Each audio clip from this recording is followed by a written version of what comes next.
Welcome back to Mac Talks Football, and it is a very a sad day. I mean, the news that we have all heard about Diego Jota and his brother uh, dying in a car crash. I woke up and I literally picked up my phone, and the first thing I saw was a post and on X, and with the news that Diego Jota is dead. And unfortunately, I really couldn't believe it. To be very honest, I'm not even joking. Like literally, I couldn't. I had to rub my eyes and then read it again because it just doesn't feel real. To be very honest with you, he's younger than me. First of all, he's just 28 years old. I have a brother who's at this is the same age as him, and then to it just feels weird, and again, this is because it is a loss of life. It's such a young loss of life as well. I mean, the guy was just 28 years old,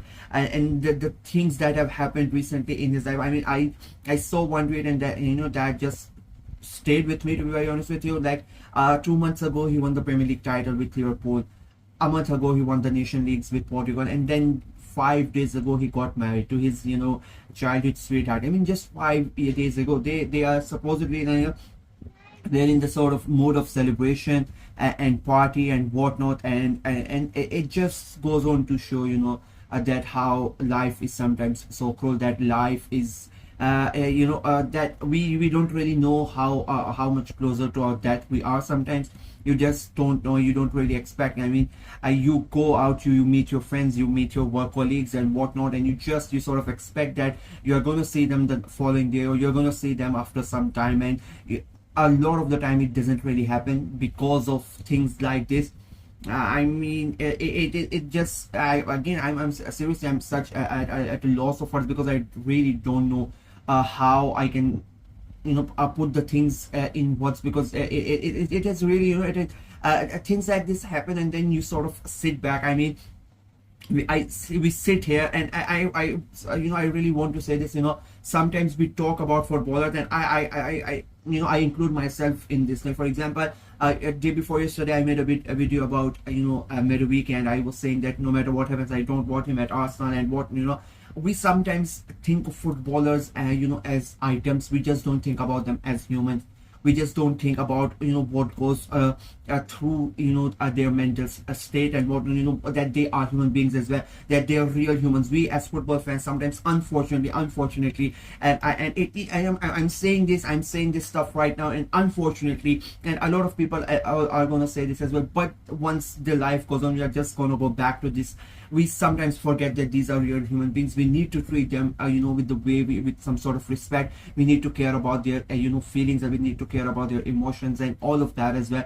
And I understand there are going to be idiots, and I've already seen so many posts on social media from rival clubs mocking and this, and I just don't understand how people could be so disgusting, how people could be could be so wild to do this. But the thing is, you have idiots like this in every club. It doesn't matter which club you support, it doesn't matter which country you support. You have like idiots like this. They are whose sole purpose is to do negative things, to spread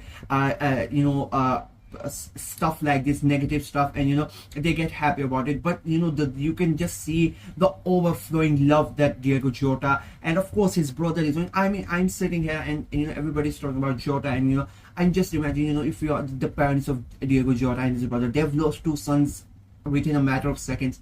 And the fact that it is not a big a big accident as well. I mean, he just popped his tire, and it is just a fake accident, and it comes back right again that we just don't know how we are going to leave this world. It just brings back to and I was seeing a picture of the day that they got married. I mean, his eldest son is almost the same as mine, and I mean, you think about this thing, you see and you hear, and then it brings you a perspective about the stuff in this life. I mean, as I said, his son is basically the same age as mine, and unfortunately, all his children might they are not going to know about their father growing up, and these are the things that you realize when stuff like this happen.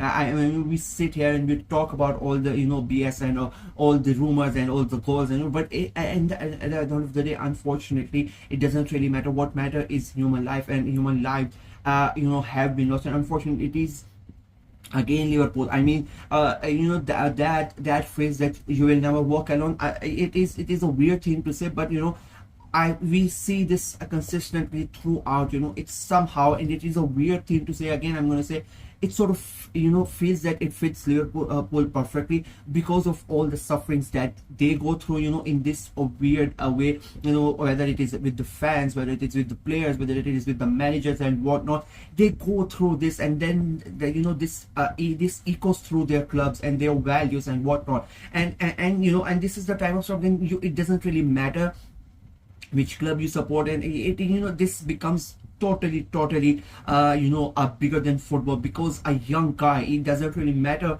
whether he was a footballer, whether as a young guy has lost their life. Two young people have lost their lives, two brothers. Basically, probably they were going out going out to do grocery and what. We don't really even know about till now. They would go out, and our children have lost their father. A young wife, I mean, 5 days ago she got married to the love of her life, and now that person is gone. Two parents have lost their son. So it is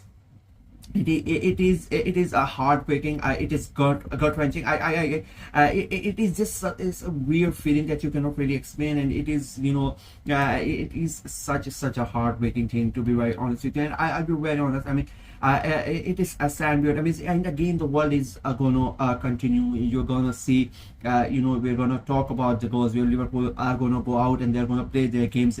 The players are gonna move, but the void that that Jota is going. I mean, again, if you talk about in terms of football as well. He was a really good player. He was not in the top category. Of course, not everybody can be Mo Salah. Not everybody can be Erling Haaland, or the player that is going to set the world on alight. But whenever Liverpool really needed him, he came in and he did his job, and he performed. He was very crucial. When he came into to Liverpool, and I mean, it is what it is. He in a way, you could say, he won the league, he won the Nation League, he got married. The last couple of months were really good for him. So that is the only positive that you can say, that at least he lived his life, even though it was a short life. And it is. I really don't have to be. But I'm just it is heartbreaking. There's nothing. It is again. I mean, the thing is that like, we don't even know him. We just know him as a player, and it is just shocked as I'm just just imagine what the people who were closest to them not him. And I keep on saying, of course, because he was the more supposedly a popular one. Almost everybody is talking about him the most, but we cannot forget his brother was there as well. He also, remember, he was 26 years old. At 28 year and 26 year, two brothers going away. I mean, it is such a sad state of affairs. And what we cannot really do anything apart from just send thoughts and prayers to their family, and we can just hope they can get past this. Of course, you don't know how long it is going to take and what it is going to take for them to get through, but just that our thoughts and prayers to their family, and everybody who's going to watch it. Of course, I don't have that many subscribers, and at this moment you don't really anybody who's going to watch just hug people closer to you. Just think about it, kiss them on the cheek, on the head, on whatever, just because you don't really know when your time is going to come, or when the life is going to end, because it is what it is, and we don't have any control over it. And I know we this is a football pitch, but I see